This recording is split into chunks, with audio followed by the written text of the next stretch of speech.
So, Freunde, willkommen bei einer neuen Runde des Schlachtfestes. Schlachtfestes ist ja die Steigerung von Schlachtnacht, aber kleiner wie die Schlachtorgie.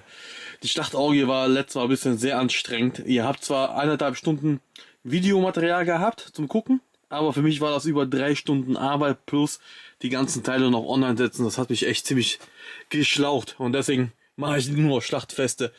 Ja, es werden noch mehrere Schlachtfeste folgen. Ich sammle auch schon da hinten, ist ja da, wo der Golf 2 da steht, da sammle ich schon die nächsten Modelle für das nächste Schlachtfest.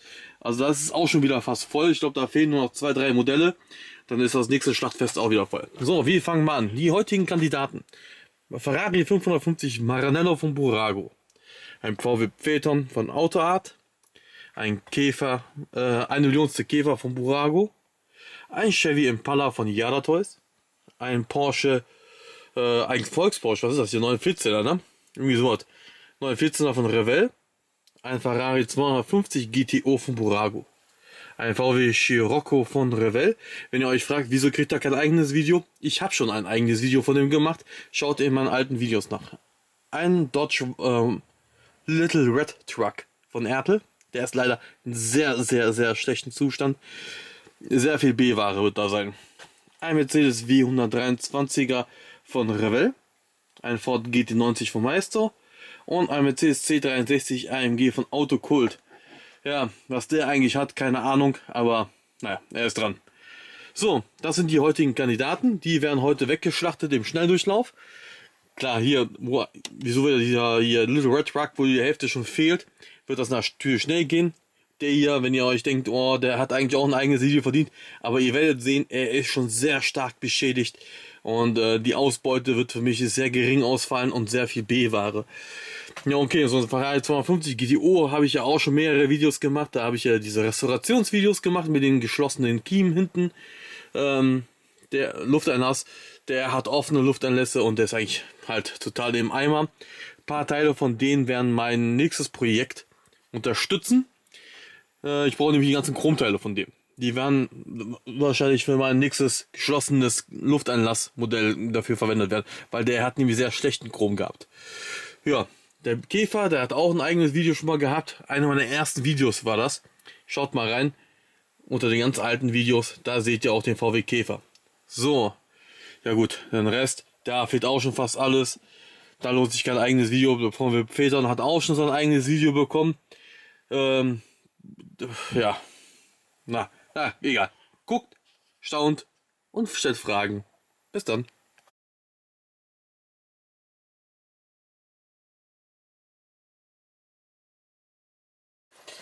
So, schön, dass ihr eingeschaltet habt. Das Schlachtfest geht in die nächste Runde. Ihr wundert euch bestimmt, warum ich in letzter Zeit so viele dieser Schlachtfeste und Schlachtorgien mache.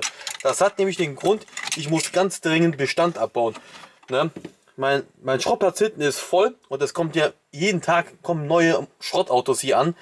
Und bevor die Lage hinten auf dem Schrottplatz eskaliert, knalle ich mal jetzt mal in größeren Mengen die Autos halt weg. Das mache ich eigentlich regelmäßig, aber jetzt mache ich das immer mit Kamera. Früher habe ich das immer ohne Kamera gemacht, da ging halt mal so 10, 20, 30 Autos pro Nacht mal über den Jordan, um halt Bestand abzubauen. Und jetzt kommen meistens Modelle, die zu stark beschädigt sind oder zu viele Fehlteile haben.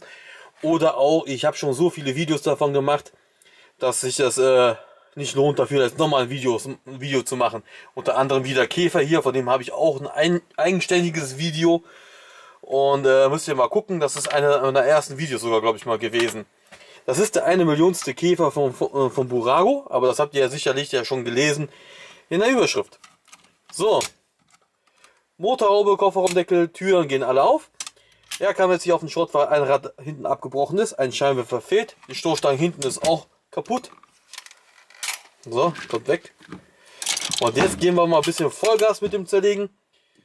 Und preislich muss ich ja nicht viel erzählen. Der Käfer von Burago ist ein Evergreen, der geht immer. Das ist ein sehr beliebtes Modellauto. Im Schnitt geht er so für zwischen 10 bis 20 Euro weg. Es gibt den auch jetzt in einer Neuauflage sogar. So. Und auch die ist sehr beliebt.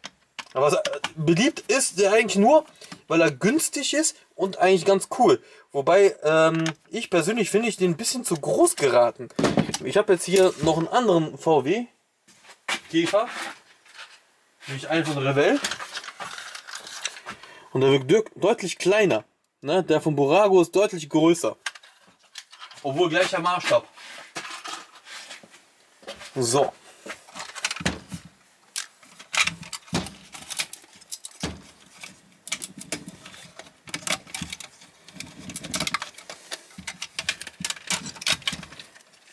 So. Hinten ist das Rad abgebrochen, leider Gottes. Alter, was ist los? Cooler Motor, ne? Ja, ich muss mich jetzt ein bisschen beeilen. Normalerweise mache ich bei diesen Schlachtfesten immer nur kurze Videos, die zu einem großen werden. Auch abgebrochen. Was ist denn los? So. Und deswegen muss ich mich ein bisschen sputen.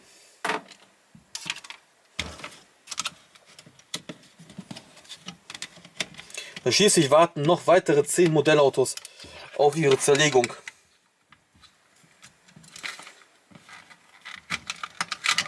Da kann man sich jetzt hier keine 10, 20 Minuten Zeit lassen pro Modell. Da muss es halt ein bisschen zack zack gehen. Ne? Na, guck mal, das geht der Schweller nicht ab. Ah, wie ich das hasse, ey.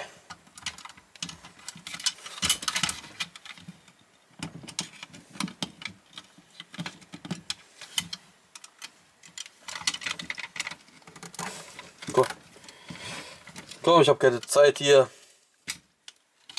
Ja, geht doch.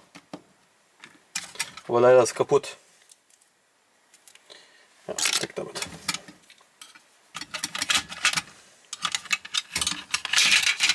Ja, dieses Schweinchen Rosa hat mir nie gefallen bei dem 1 Millionsten. Ist wahrscheinlich original, aber gefällt mir trotzdem nicht.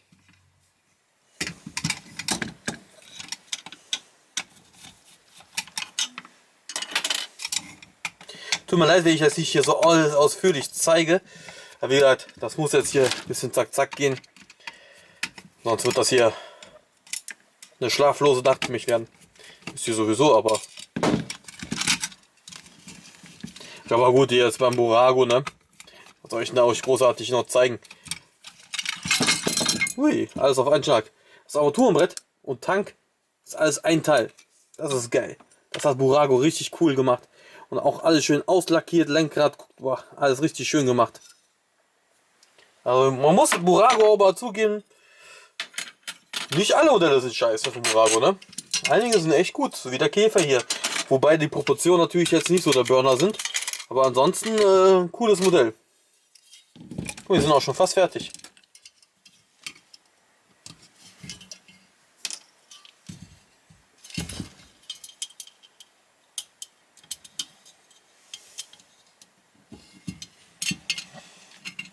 Na komm jetzt.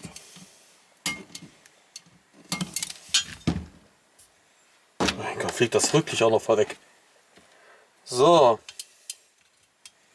Das ist ja schön an Burago, ne? Nichts ist geklebt, alles ist nur gesteckt. Und das geht eigentlich ziemlich cool und locker von der Hand. Außer die Schweller, die gehen voll auf die Nuss.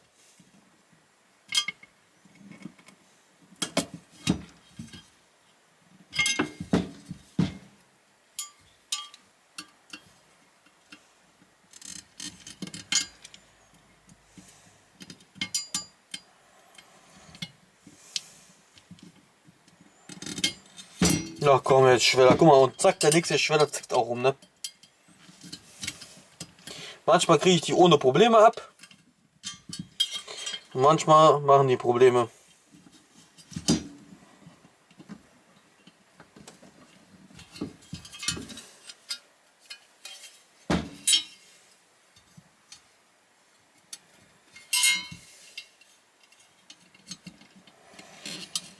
Ah, geht doch.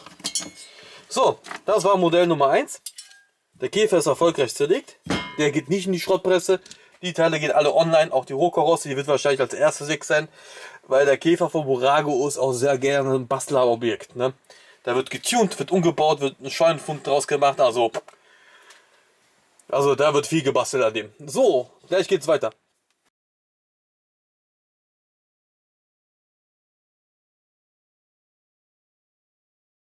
So, und es geht weiter. Der nächste Kandidat ist der W123er Limousine von Revell.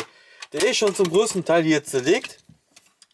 Deswegen hat er kein eigenes Video bekommen. Und hier fehlen auch schon viele Teile, wie die Felgen vorne fehlen. Hier dieser Windschatten fehlt, Windschutzscheibe fehlt. Ein Scheinwischer fehlt, der Stern fehlt. Ja, man kann hier leider typisch Revell nicht alles öffnen. Motorhaube, 2 Türen vorne. Chronisch ist bei Revell, Kofferraumdeckel geht nicht auf. Ja, wir werden auch hier noch ein bisschen überfliegen. Eine schöne kackbraune Innenausstattung, leider keine Gurte. Oh, Nummernschiller. Aber dafür Gurtschlosser. So. Zack, zack, zack, wird es jetzt gehen.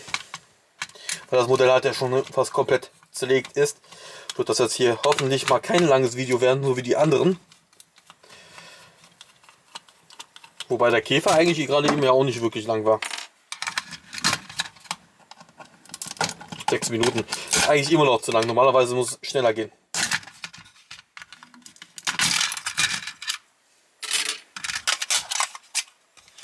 Schöne Felgen. Ich finde aber auch cool, dass die Felgen, die Radkappen die gleiche Farbe haben wie die Außenkarosserie. Das ist cool. Der Motor. Schön mit Mercedes-Sternchen drauf. Auch cool.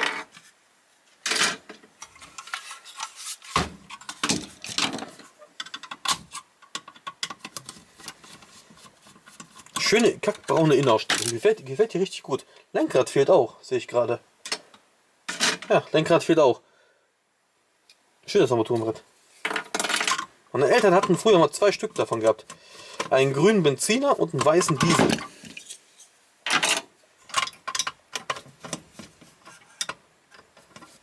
So. Schön hier, ne? Mit Spiegel sogar noch. Das ist ja schon richtig Rarität bei dem Modell hier.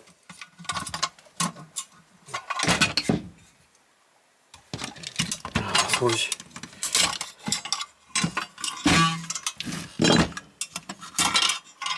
Den Motorraum rausprügeln.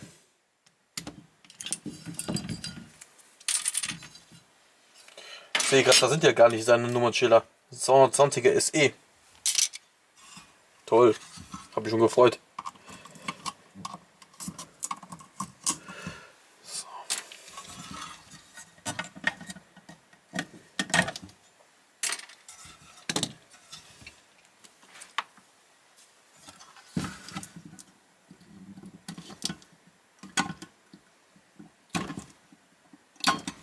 So, das muss jetzt ein Nummernschild sein, ne? Oder auch nicht.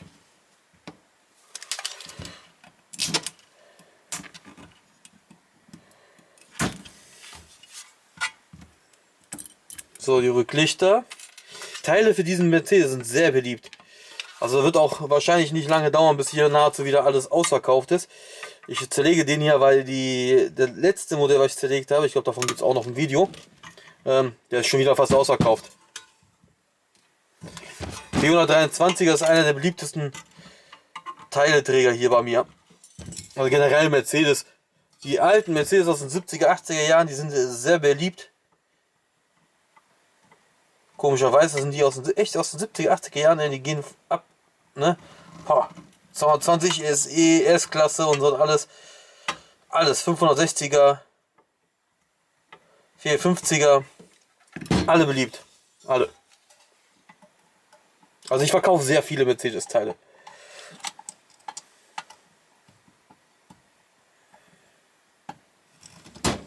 So.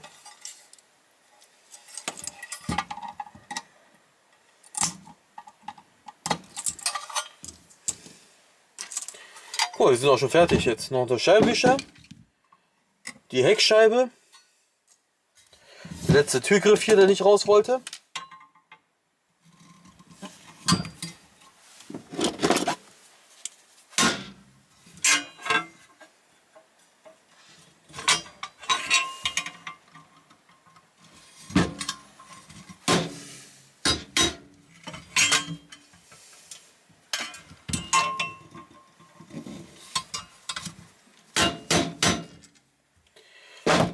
Was ist denn jetzt los?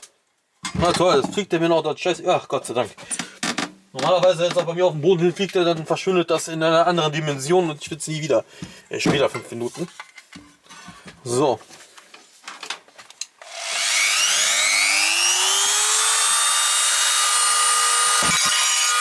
Oh, aber knapp.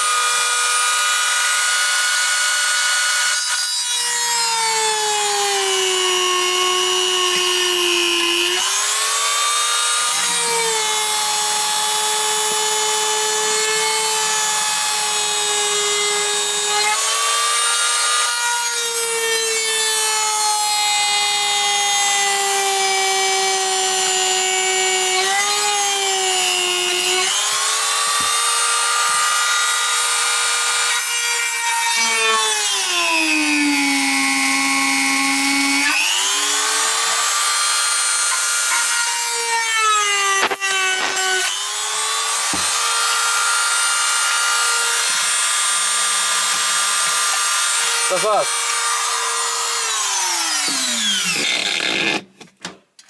Das war's. Erfolgreich zerlegt. Nichts ist zu Bruch gegangen. Alles ging ab.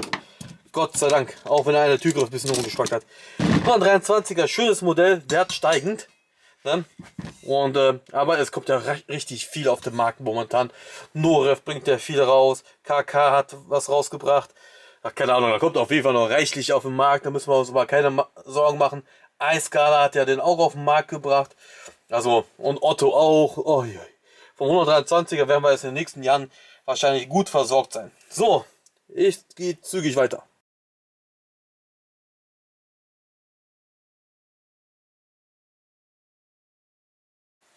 So, es geht weiter. Der nächste Kandidat ist ein Ferrari 550 Maranello von Burago in einer schönen Farbe Gelb.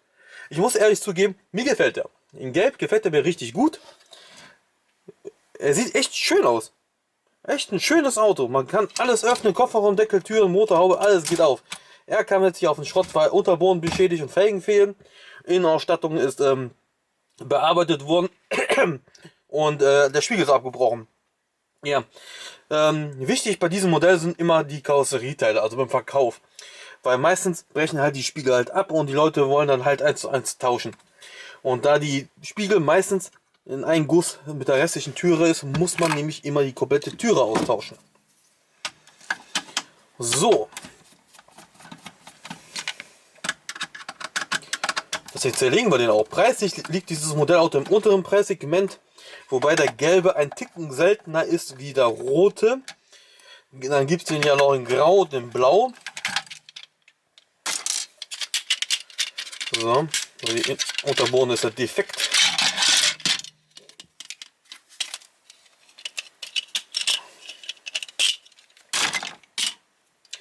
So, zack, zack, zack. Ja, seht ihr, schon bearbeitet worden und hier fehlen noch die Koffer. Weg damit. Seht ihr, normalerweise sind hier nämlich Koffer. Die fehlen. Lenkrad fehlt auch, also kann das alles weg.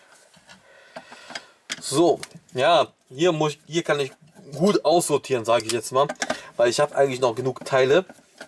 Wobei gelbe Teile habe ich jetzt nicht so viele mehr da. Das geht in den Schrott, das geht in den Verkauf. Die Rohkarosse muss ich mal gucken, wie der Lackzustand ist. Aber normalerweise geht das alles in die Schrottpresse. Weil Burago Rohkarossen sind jetzt nicht wirklich mega gefragt.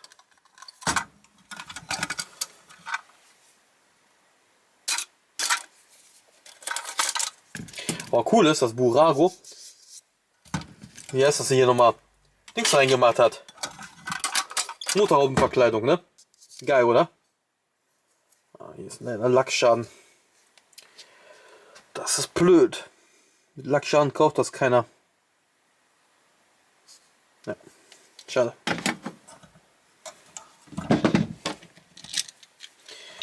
Ja, aber da muss man echt pingelig sein bei Burago-Teilen.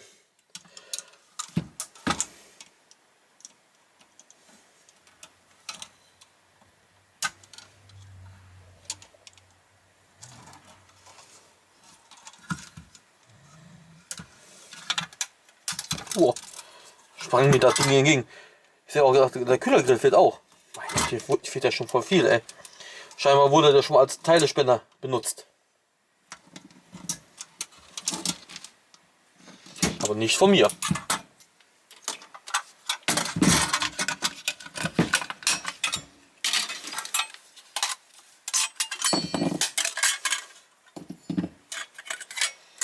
Noch ein Kofferraumdeckel. Sieht gut aus.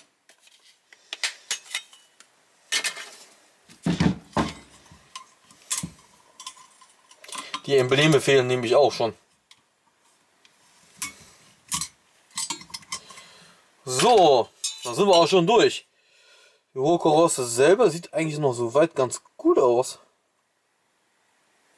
Hat keine Lackschäden. Ein paar Gebrauchsspuren, ja, aber keine Lackschäden. Aber was willst du? Was willst du machen? Rohkarossen von Burago sind einfach nicht gefragt. Und der 550er Maranello sowieso nicht. So, 4 Minuten. Die Teile gehen online. Das geht in den Schrott. Danke fürs Zugucken.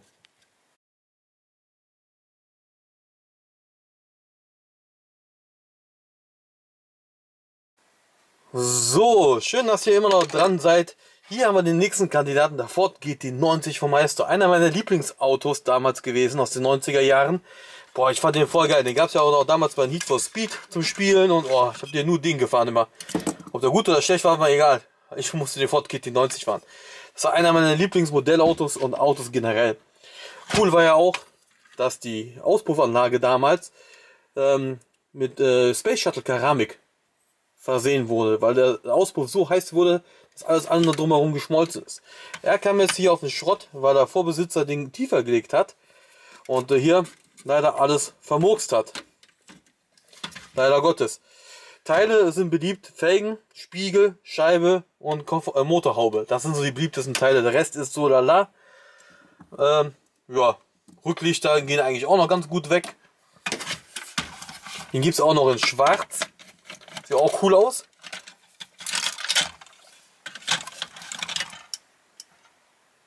Ja, hier fehlt auch schon eine Schraube. Die Innenausstattung ist eigentlich auch noch relativ beliebt. Guck mal, Lenkrad ist abgebrochen. Ich liebe diese Concept Cars, ne? Aber mit abgebrochenem Lenkrad bringt das eigentlich auch nicht mehr viel. Schöne, sieht einfach nur geil aus, ne? Hier, Innenausstattung mit Gurte. Cool, oder? Und da steht auch nochmal GT90 sogar noch drauf. Wie viel Mühe man sich gegeben hat damals.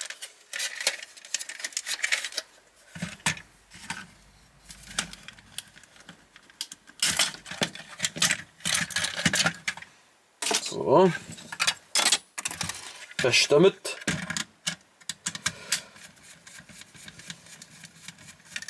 Cooles Modellauto. Aber preislich hat er leider keinen großen Wert.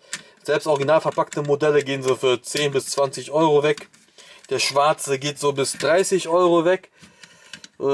Ja, sonst dümpelt er so bei 10 Euro rum. Aber der wird gern gekauft. Also wenn ich einen habe, ich glaube aktuell habe ich sogar einen, gehen die eigentlich auch relativ schnell wieder weg. Felgen sind cool, ne? Richtig schön futuristisch.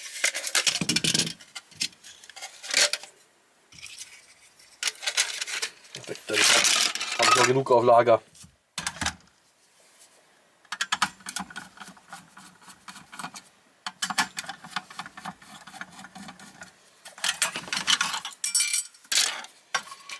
So. Hier ist das Hauptproblem, dass die Pinne hier aus Kunststoff sind und die brechen mir voll schnell ab. Und deswegen landen auch sehr viele davon auf den Schrott.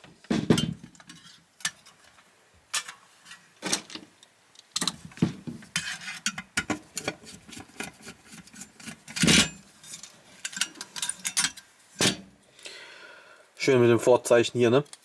Da kann man auch abmachen.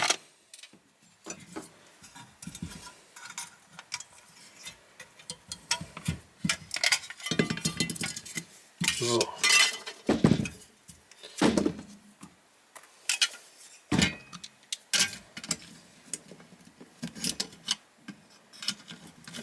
Die Rohkarosse geht in die Schrottpresse. Was heißt Schrottpresse? Das ist so flach. Da geht eigentlich gar nichts mehr in die Schrottpresse. So.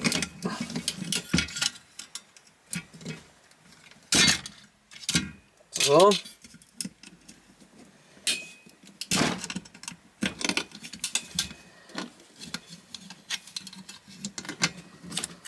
Und Türverkleidung. Obwohl, die Türverkleidung brauche ich eigentlich gar nicht. Ne? Ich brauche eigentlich nur die Türscheiben. So.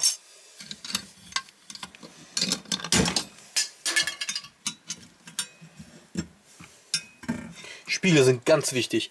Die sind nämlich auch cool. Man benutzt die auch meistens auch mal für andere Modellautos. Nicht nur für diesen hier.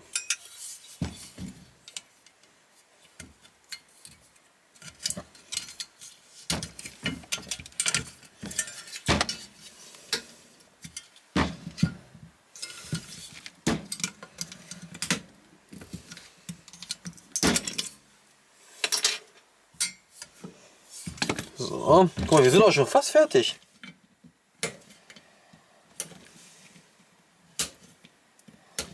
Die Auspuffanlage ist auch immer sehr wichtig. Die wird auch gern gekauft für andere Modellautos.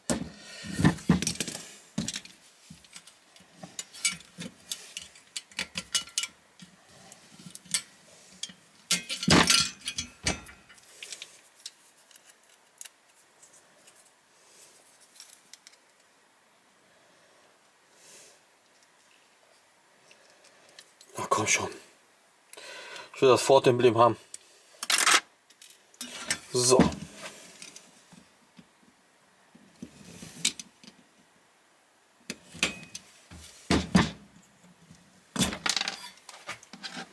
So.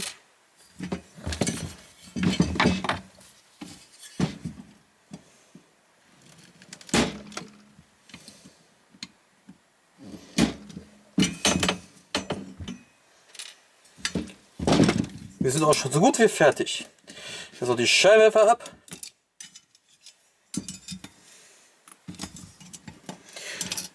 So. Das war's. Rest geht auf den Schrott. Easy peasy, 6 Minuten. Bam bam. So, habt ihr noch Fragen zu dem Modell, könnt ihr natürlich in den Kommentarfeld reinschreiben. Ansonsten danke fürs Zugucken. Es geht weiter. Es sind noch, wie viel? 2, 4, 6, 7 Autos noch. 7 Autos warten noch.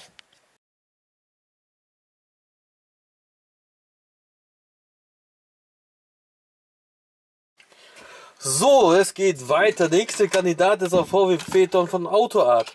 Wenn ihr ein ausführliches Video über dieses Modell sehen wollt, dann guckt in meinen alten Videos nach. Da ist noch eins drin oder 2 sogar.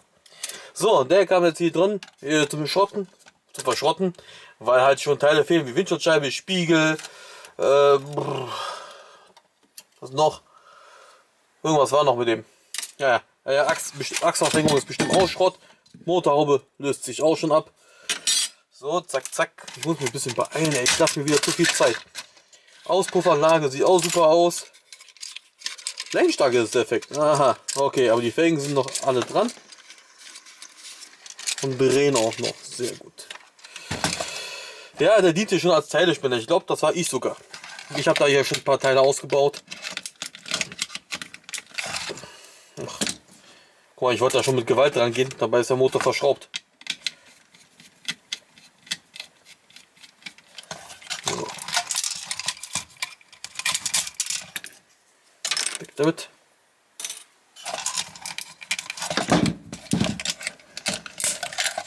So. Das lasse ich mal als komplettes Teil, vielleicht hilft das einem mehr. Und ich muss Zeit sparen. Schöne Innenausstattung, schön grau mit Gurte, allem drum und dran. So muss das sein, AutoArt. So muss das sein. Top Qualität, Mittelarmlehne. Oh ja, allein schon mit diesem komischen Bordcomputer hier. Schon geil. Ja, der Phaeton ist schon cool. Einer der wenigen coolen VW-Modelle. Ich bin nicht so der VW-Fan. Aber der ist schon cool. Oder Atrion, der Nachfolger, der gefällt mir auch ganz gut. Sieht außergewöhnlich cool aus. Schönes Armaturenbrett, sogar mit einer Uhr.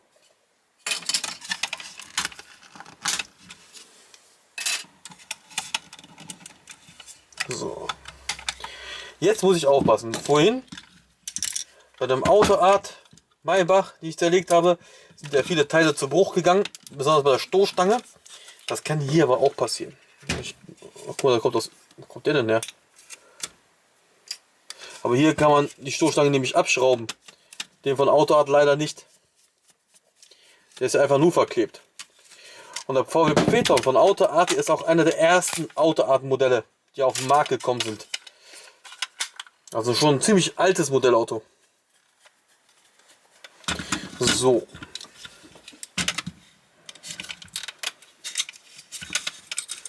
Nummern da ab. Dahinter verbergen sich nämlich die Schrauben für die Stoßstange.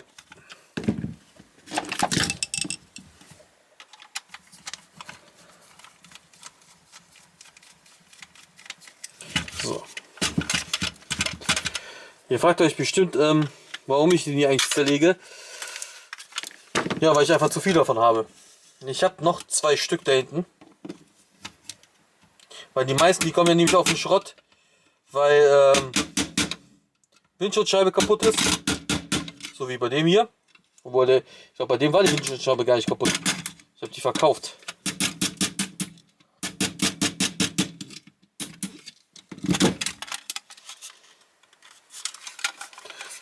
Die Spiegel fehlen meistens. Und die Achsaufhängungen sind defekt. Das ist eigentlich der Hauptgrund, warum der Phaeton bei mir auf den Schrott landet. Gut, und die Farbe Silber habe ich jetzt aktuell auch nicht mehr im Sortiment. Deswegen ein weiterer guter Grund, ihn zu zerlegen.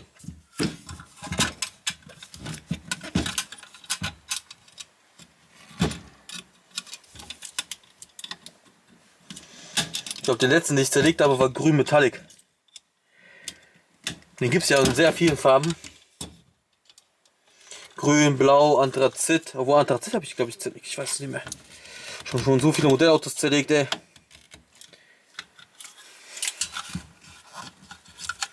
Na komm schon. Normalerweise muss man das hier nur aushebeln. Ah, Pin abgebrochen. Verdammt.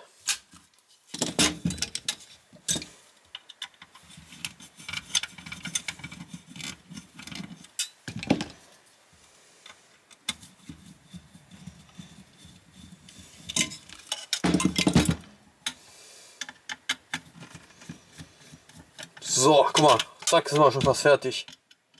Noch die Rücklichter, Schiebedach, Scheinwerfer, obwohl die Scheinwerfer sind, glaube ich, Schrott bei dem hier. Ja. Nee, die Scheinwerfer liegen ja zum Teil schon drin.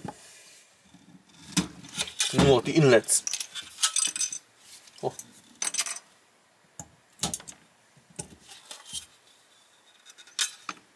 So, guck mal, jetzt fällt das Ding auch noch auseinander. Egal.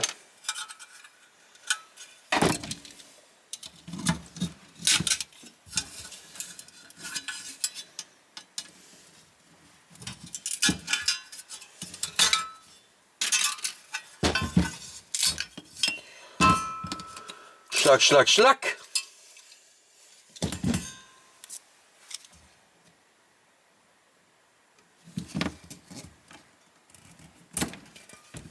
Rücklicht.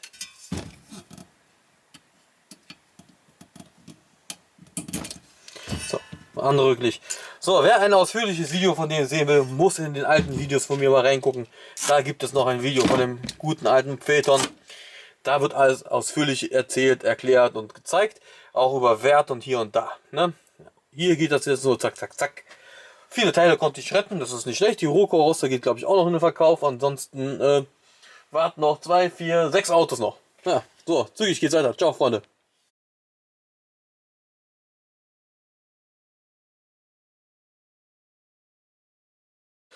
So, weiter geht's mit dem Schlachtfest. Der nächste Kandidat ist der 1996er Chevy Impala von Yala Toys.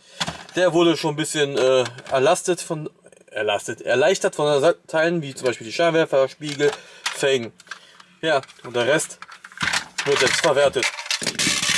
Ja, oder so. Ist jetzt kein super duper Modellauto, ist halt ein bisschen merkwürdig gemacht. Der hat normalerweise so riesigen Felgen drauf, die so lala aussehen. Ja, Motor, ja, ist halt nichts Besonderes, das Modell, ne? Eine Stereoanlage mit Lachgaseinspritzung, damit das Sound schneller flutscht.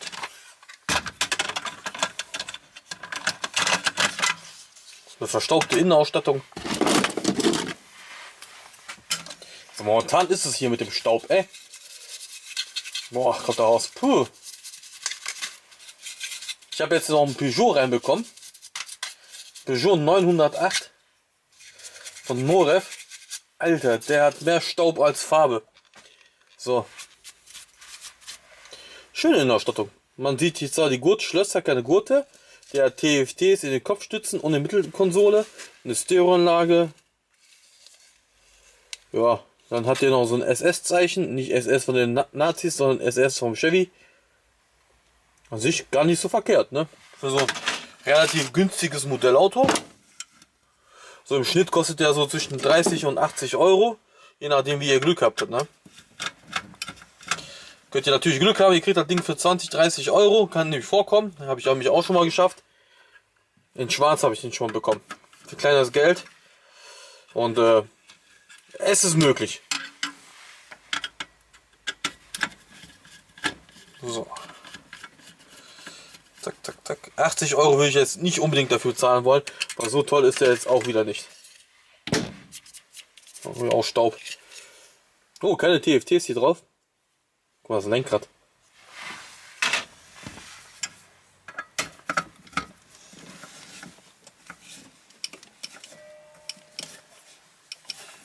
Der hat ziemlich lange jetzt bei mir gestanden.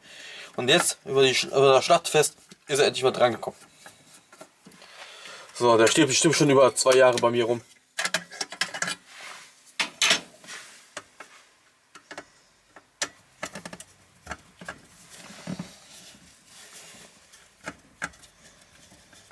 Wenn nicht länger sogar. Aber immer wieder habe ich Teile ausgebaut, weil jemand was gebraucht hat. Und jetzt ist da einfach nur so ein klapperiges Wrack. Und der ist jetzt endgültig dran.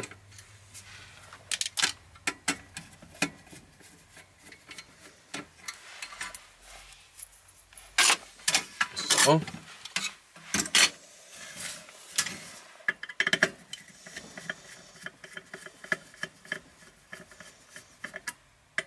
Zu zerlegen sind die Jana-Toys eigentlich immer ziemlich einfach gewesen.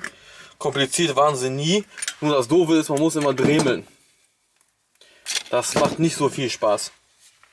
Mir zumindest nicht.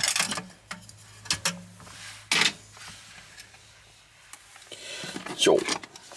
Immer sehr viel dremeln, ey.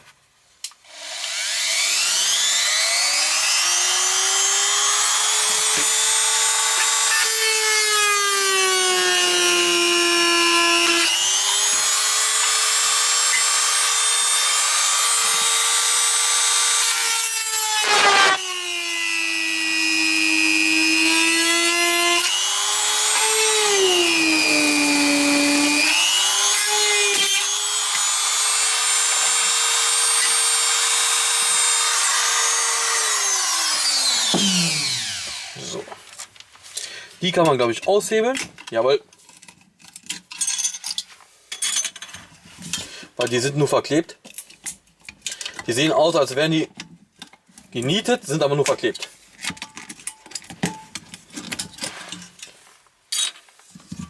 So, wir nähern uns auch schon dem Ende. Das ist schön. Wenn beim Schlachtfest auch mal ein Modell schnell zu Ende geht. So. Erfolgreich zerlegt. Ja gut, der war ja schon größtenteils zerlegt. Jetzt habe ich dem einfach nur den Rest gegeben. Ja, auch schlau, ne? Die Scheinwischer aus Metall und in der Karosserie eingegossen. Ja, kann man nicht abbrechen, ne? Tja, so einfach ist das. So, es geht zügig weiter. Es warten noch 4 Autos auf euch. Also viel Spaß beim Gucken.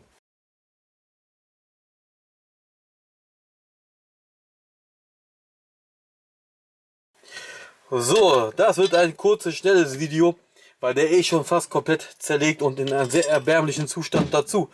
Das ist der Dodge Little Red Express Truck von Ertl. Leider in sehr schlechtem Zustand. Chrom sehr schlecht. Hier ist schon zum Teil der Auspuff schon beschädigt. Hier Gott sei Dank noch intakt. Zack. Aber leider ist überall das Chrom hinüber. Alles wahrscheinlich nur noch B-Ware. Zack, zack.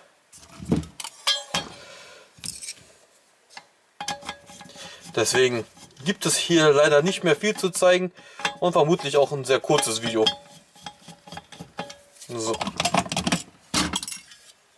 Schön, ne? Little Red Truck. Geiles Teil. Gefällt mir auch in echt sehr gut. Die ganzen Teile, die werde ich jetzt trotzdem in den Verkauf stellen. Aber die werden halt B-Ware sein, ne, weil da Chrom halt hinüber ist.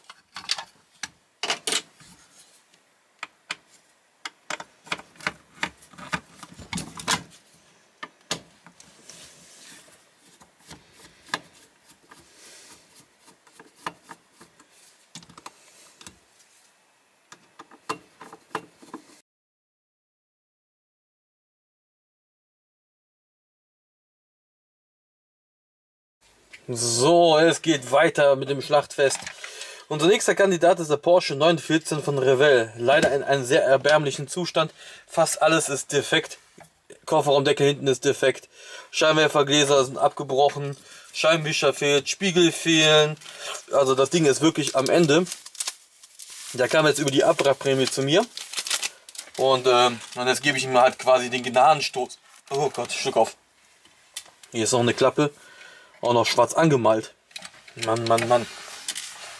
Ein Spiegelglas. Was haben wir noch? Und ein Scheinwerfer. Oh. So, preislich ist dieses Modell hier extrem bei Revell. Ne? Ich glaube, mitunter einer der teuersten Modellautos, die Revell hat eigentlich. Selbst kaputte Modelle gehen für ordentlich Geld weg. Ja. Dabei gibt es den auch noch von AutoArt und der kostet so um die 100, 150 Euro, der von AutoArt. Und der ist auch richtig geil. Kann ich euch wärmstens empfehlen, den von AutoArt. Ich glaube, ich habe auch schon mal einen zerlegt von den AutoArt-Dingern. Schon ein bisschen länger her, aber ich habe. So. Reifen fehlen auch, Achse hinten ist auch defekt. Also hier ist wirklich nicht mehr viel. Unterboden ist auch defekt. Auspuffanlage ist auch defekt. Also hier ist wirklich nicht mehr viel zu holen. Hier geht viel in die Restekiste. Schade, ne? Einige Leute verstümmeln die Modellautos ja richtig. Normalerweise wäre der jetzt nicht defekt, da wird man richtig gutes Geld sogar bei mir noch bekommen. Guckt euch das mal an.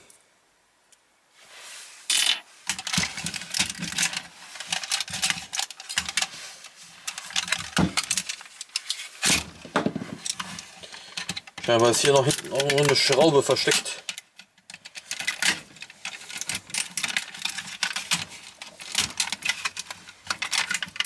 Ja, da sind noch 2 Schräubchen. Die Auspuffanlage ist ja eh kaputt. Weg damit. Unterboden ist auch defekt. Mal gucken, ob der Motor wenigstens noch einigermaßen gut aussieht. Guck mal, der Unterboden ist voll zersägt. Der Motor sieht noch gut aus. Der hat Mercedes-Felgen drauf.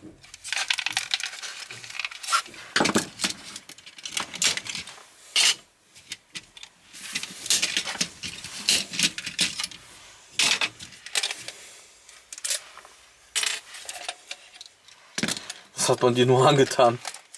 Und der Motor, Mittelmotor, ne? Das ist auch cool. Schön, dass Revell das umgesetzt hat.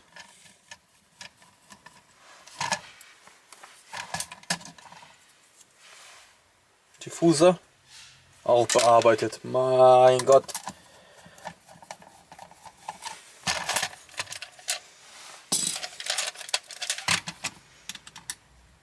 Oh, wie viele Schrauben haben die befestigt, ey? Ein kleiner Motor, aber mit 100 Schrauben.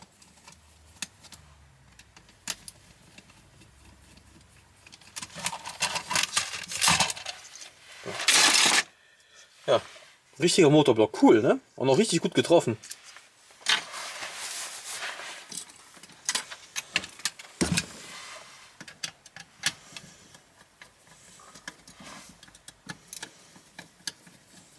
Teile sind auch sehr gefragt von dem Auto. Nur leider sind die hier nicht mehr alle so super. Das heißt hier, guckt euch das mal an. Tiefe Kratzer. Einige kriegt man bestimmt noch rauspoliert, aber hier sind zum Beispiel schon Lackschäden. Mal gucken. Mal gucken. Die Türen sind nur eingeklipst, ne? Was ist denn da jetzt runtergefallen? Irgendwas Gelbes. Womöglich ein Scharnier.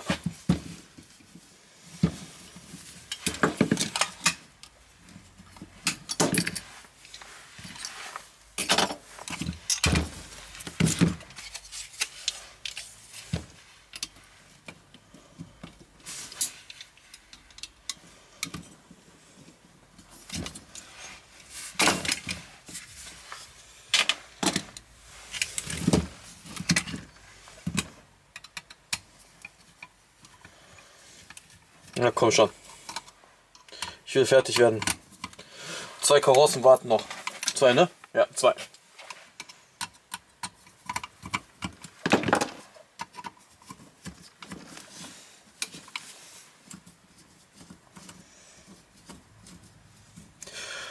Die Tage kommt jetzt noch ein Schlachtfest und dann kommt noch ein Schlachtfest und dann müsste ich eigentlich mit den gröbsten eigentlich mal durch sein. Ja, schönes Armaturenbrett.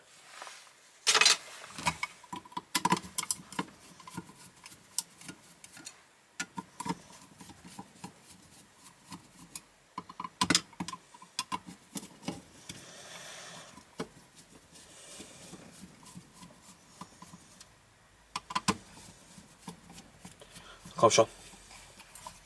Wobei ja gar nicht, das Scharnier sehe ich gerade, das Scharnier liegt noch da. Dann bin ich mal gespannt, was da runtergefallen ist gerade eben.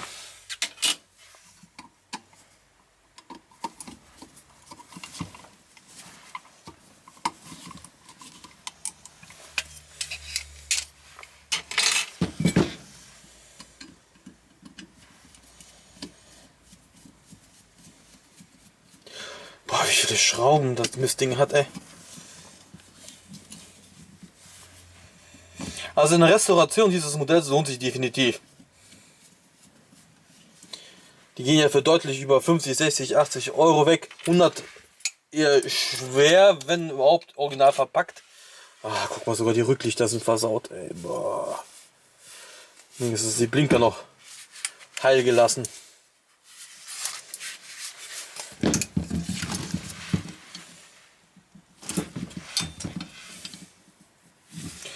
Die Rücklichter wurden entlackt und mit ganz viel Kleber wieder dran gemacht.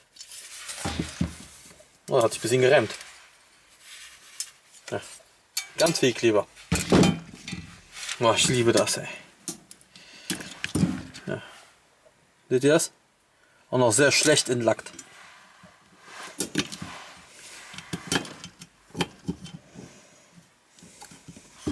Über typische Krankheiten ist mir nichts bekannt bei dem Modell, außer halt, klar, so Teile wie Spiegel und sowas, dass die anfällig sind.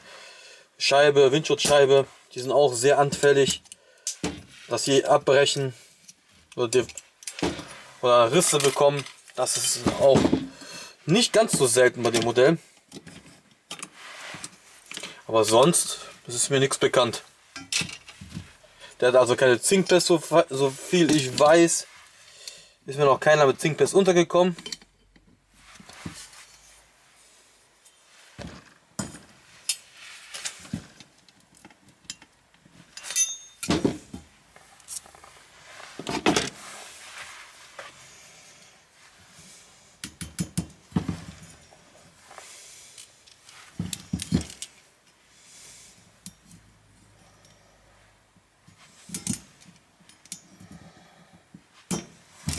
So, das war's. Porsche 914 ist Geschichte von Revell. Eigentlich an sich ein cooles Modellauto. Außergewöhnlich für Revell, dass hier alles aufgeht. Ne? Über Motorhaube, Kofferraumdeckel, vorne, hinten und Türen. Das geht alles auf. Das ist eigentlich relativ untypisch für Revell. Aber hier ist es. Wahnsinn. Gutes Modell. Wertanlage so lala. Also der wird schon teuer und der wird auch teuer bleiben. Und Revell macht, bis jetzt ist mir nicht bekannt, dass eine Neuauflage kommt. So, weiter geht's.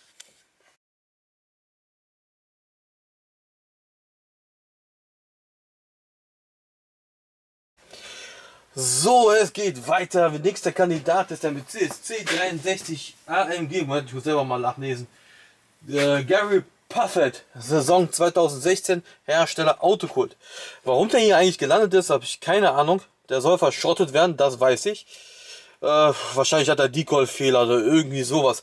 Irgendein Defekt hat er hundertprozentig, nur man kann es wahrscheinlich nicht mehr auf Anhieb erkennen. Übermittelt wurde es mir jetzt leider auch nicht. Und daher werde ich den vorsichtshalber zerlegen. Weil bevor ich den als Ganzes verkaufe ohne Mängel und der andere findet den Fehler, dann bin ich dann halt der Gearschte und das will ich nicht. Mal gucken. Blöde Antenne. Normalerweise geht das ohne Probleme ab, aber jetzt lieber. So.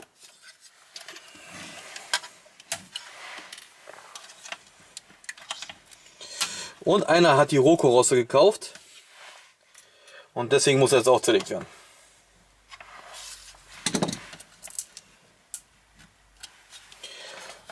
So, ich versuche jetzt alles das abzumachen, was sonst gleich schnell kaputt geht. Hier geht leider nichts auf, obwohl aus Metall. Das ist kein Resinhersteller.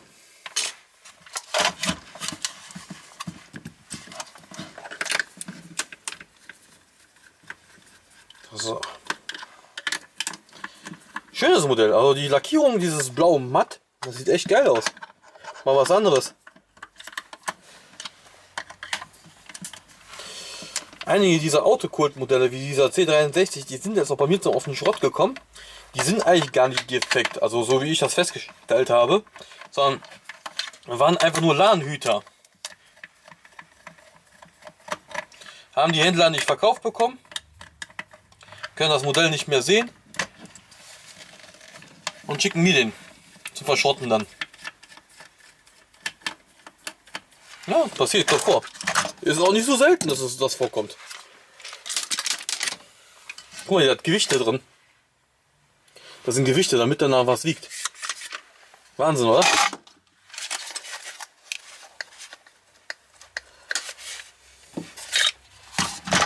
Aber geile Felgen.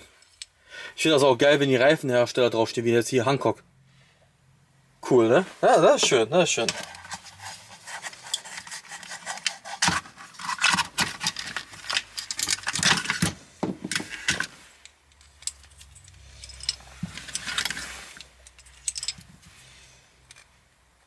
Ja, der hat 3 Bremsscheiben vorne. So, Schweller gehen nicht raus, die sind fest. Also die kann man nicht ausbauen, die sind fest. Die Gewichte kann man rausnehmen, aber warum sollte man das, ne? Oh, hier sind Gewichte. Ah, seht ihr? Das ist der Grund. Ein Gewicht ist abgebrochen. Das war der Grund, warum der auf dem Schrott gelandet ist. Okay, dann war er ja wirklich defekt.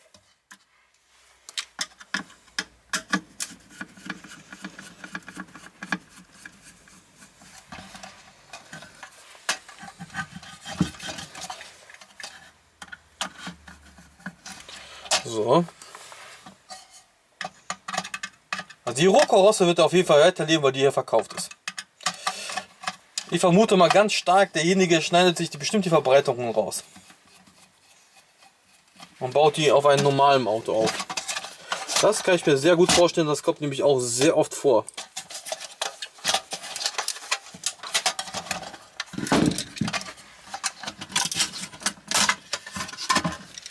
Ach du Scheiße, die Innenausstattung ist schon mal nichts. Der hat zwar Gurte, sogar Gummigurte, ne?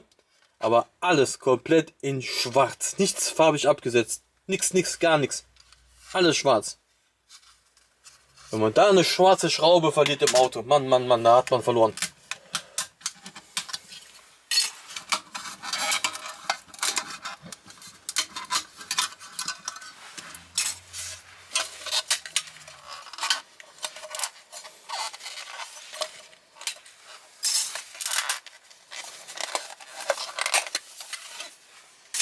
So, wir sind auch schon fast fertig.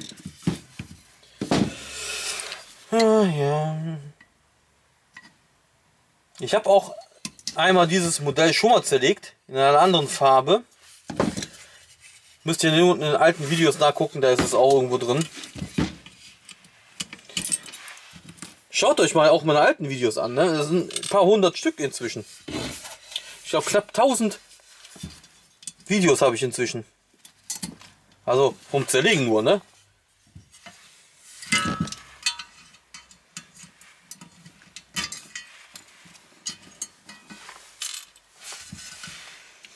So, jetzt noch vorne alles abmachen. Dann ist dieser schöne Benz auch Geschichte. Also der wird definitiv hier irgendwann mal an Wert steigen. Aber der wird niemals so richtig mega teuer werden. Also für Spekulanten ist das hier schon mal nichts. Der wird vielleicht irgendwann mal... Ja, der ist aktuell liegt er so bei 30 Euro, 40 Euro, 50. Ich denke mal, der wird sich irgendwo so zwischen 40 und 80 Euro mal einpendeln. Und dann war es das. Weil Problem bei solchen DTM-Autos sind, sobald die Saison vorbei ist, wo der mitgemacht hat, ne, oder der Fahrer oder wie auch immer, ne, dann ist das für die meisten Sammler schon ziemlich uninteressant geworden. Die meisten wollen immer die aktuellsten Modelle haben. Aus der aktuellen Saison. Wie bei den Formel 1 Autos. Das ist genau gleich. 2, 3 Jahre alte Formel 1 Autos, Ladenhüter.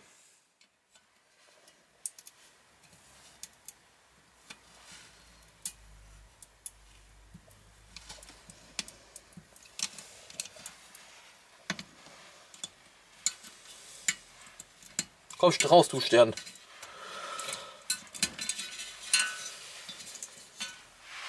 So, das war's. Den Rest lasse ich den neuen Besitzer, schenke ich ihm. So, 6 Minuten wieder. Ey, mein Gott, ich wollte eigentlich ein 3 Minuten Video draus machen. Aber gut, das war's. Der C63 ist zerlegt. 3 kommen noch. Also wird interessant.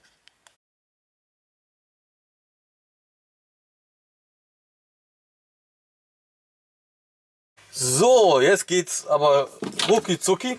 Dieser Ferrari 250 GTO dient mir mehr als Teilespender als euch. Ich habe nämlich einen mit geschlossenen Luftanlässen hinten. Moment, ich zieh mal raus. Der hier. Der hat hier geschlossene Luftanlässe. Die meisten haben offene, der hat geschlossene. Der Grund, warum der hier geschlossen hat, ist ganz einfach. Er ist aus der ersten Serie. Aus der allerersten Serie. Aus 1984 oder 85 oder 86, wenn er rauskam. Und bei dem sind auch viele Chromteile schlecht. Deswegen dient dieser jetzt als Teilespender für den da. Weil ich muss fast alle Chromteile austauschen bei dem. Und Türgriff fehlt und hier und da. Also ein bisschen Baustelle. Deswegen gehen viele Teile von dem nicht in den Verkauf. Von dem hier. So wie Tankdeckel, da geht alles zum neuen. Türgriff. Zack. Zack. Rauben. Die Schlosser gehen auch weg. Ja, also die ganzen Chromteile gehen darüber. Weil der wird nämlich komplett restauriert. Seht ihr? Der ganze Chrom ist hinüber. Der wird jetzt restauriert, der andere, und deswegen. Und der hier ist eh Schrott. Der ist richtig Schrott hier. Der Lack ist total hinüber. Wert hat er nur so um die 10 Euro. Ja, so diese gelben und grünen Modelle oder blau, was es so alles gibt, die sind noch ein bisschen wertvoller. Dann gehen die so um die für 20 Euro so rum weg. Aber so im Schnitt liegen die so bei 10 bis 15 Euro, diese hier. Meistens aber auch weniger, weil es einfach zu viele von denen gibt. Aber ich restauriere gerne diese Modelle, besonders die mit den geschlossenen Lufteinlässen. Das macht mir irgendwie richtig Spaß. Die werden aber auch verkauft. Ich habe 2 Stück schon restauriert. Einmal ein Original Ferrari Gelb und einmal ein Original Ferrari Rot.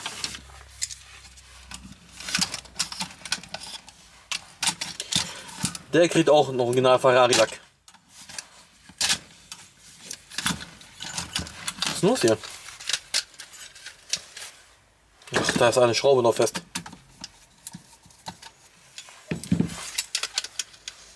Ach, das Armaturenbrett hält. Sekunde.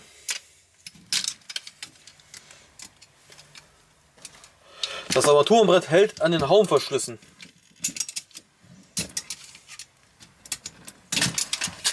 Ihr könnt auch die Restauration der anderen Modelle angucken. Da habe ich Videos gemacht. Restauration zweier super seltener Ferrari Burago heißt das Video. Mein Gott, komm jetzt ab.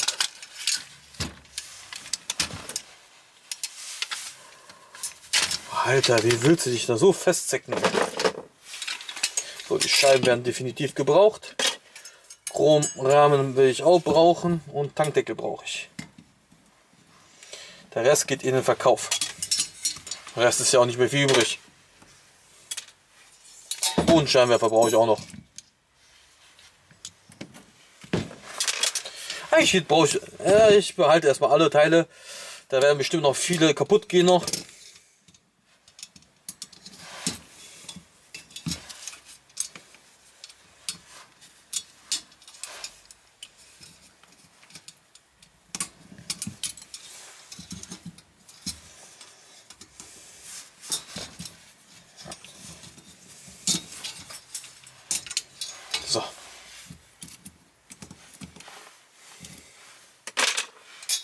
Ja. Der Rest ist Schrott. So. Hui.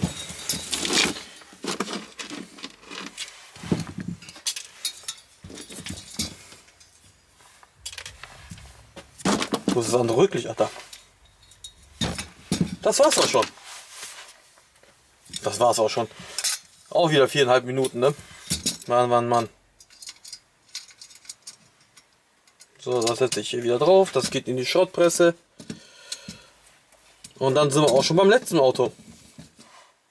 Aber nicht bei dem letzten Schlachtfest. Kommt nämlich noch ein ganzes Schlachtfestchen. So, bis dann.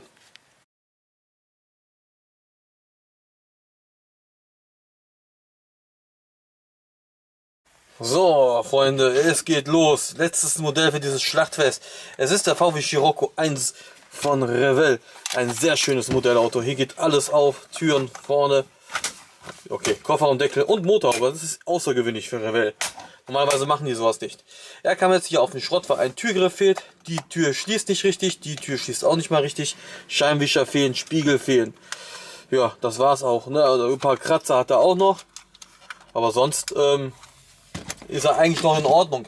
Aber ich habe fast gar keine Teile mehr online. Die vom letzten Modell sind ja schon komplett ausverkauft. Und deswegen muss ich jetzt mal ein bisschen wieder auffüllen. So. Wenn ihr ein ausführliches Video von diesem Modell sehen wollt, dann schaut ihr meine alten Videos nach. Da ist noch eins drin. Von dem vorherigen Modell, was ich zerlegt habe.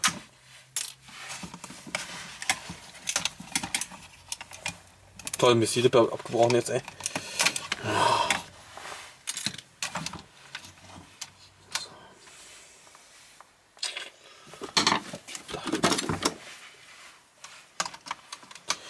Hier im Radkasten sind 2 Schrauben.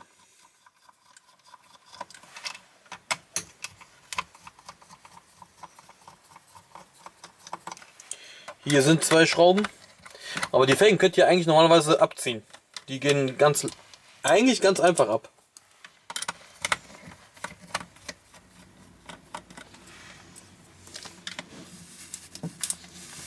Weil die sind eigentlich nur gesteckt. Ja, seht ihr? Dann kommt ihr auch besser an die Schrauben in den hinteren Radkästen dran.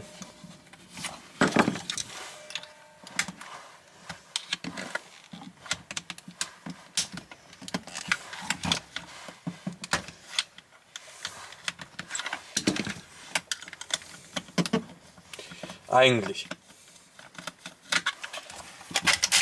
Bei dem Modell sind eigentlich alle Teile gefragt. Also, boah, auch hier staubdick drauf, ey.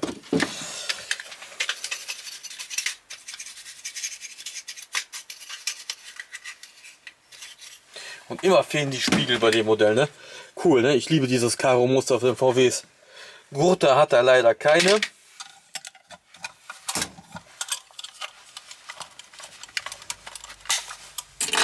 Die Türen sind auch wieder nur geklipst.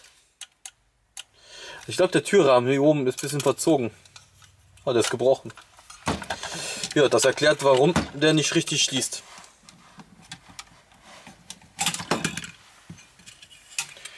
Der ist hier hinten gebrochen. Schon mal B-Ware.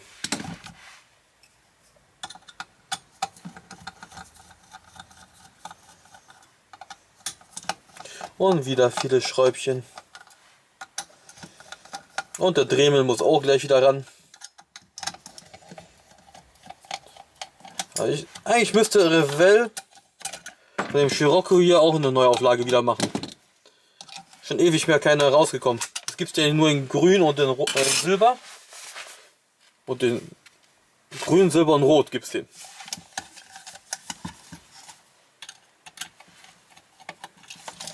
Also wird langsam Zeit für eine Neuauflage. Schönes Armaturenbrett, ne?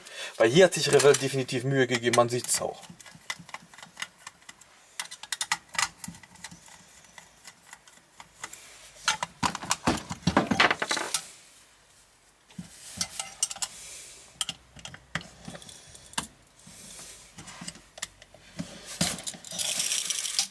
Oh, ist da Kleber drauf.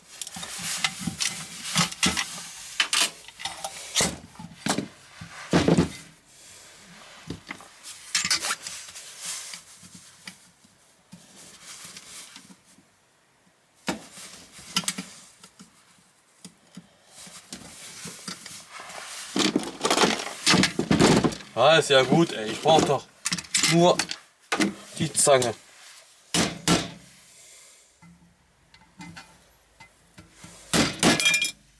So, Windschutzscheibe. Praktisch. Man klopft auf die Rücklichter und dann geht die Windschutzscheibe ab.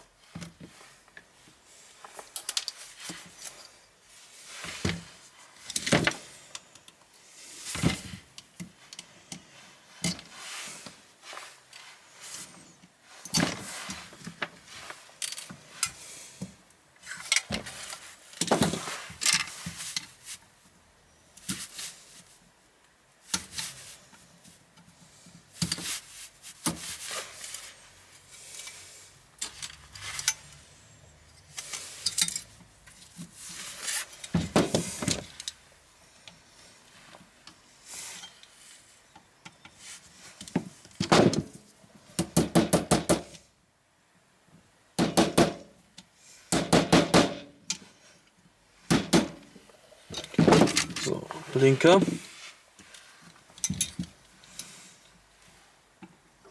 Blinker, Stinker. Zack. Seitenscheiben noch raus.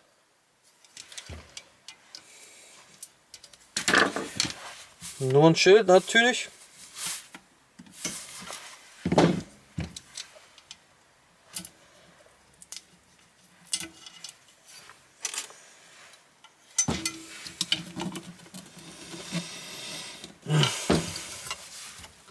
Boah, ist er fest.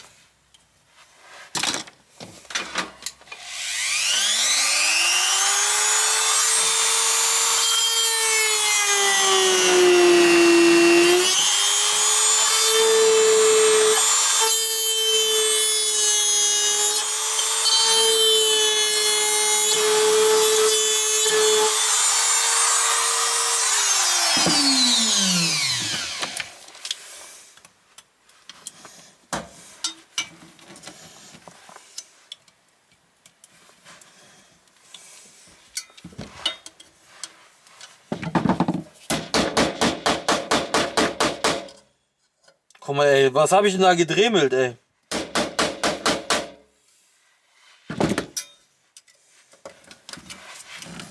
Na, mache ich gleich weiter.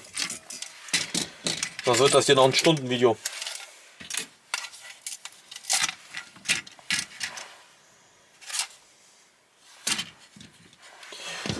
Hier unten sind die Schräubchen.